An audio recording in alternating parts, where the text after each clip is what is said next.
E você, sabe quais são os impactos que o óleo pode causar no meio ambiente? O óleo descartado de forma incorreta pode contaminar tanto a água quanto o solo e até mesmo prejudicar a nossa saúde.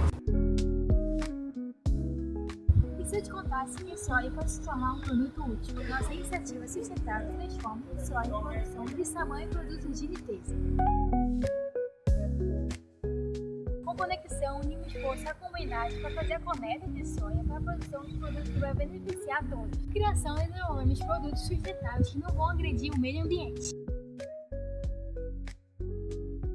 Com o consumo, você contribui para a prática sustentável e a geração de renda da comunidade. Com conscientização, nós promovemos a educação ambiental, incentivando a população a adotar práticas mais sustentáveis. Com a comunidade, nós realizamos parcerias para assim garantir a sustentabilidade do projeto a longo prazo.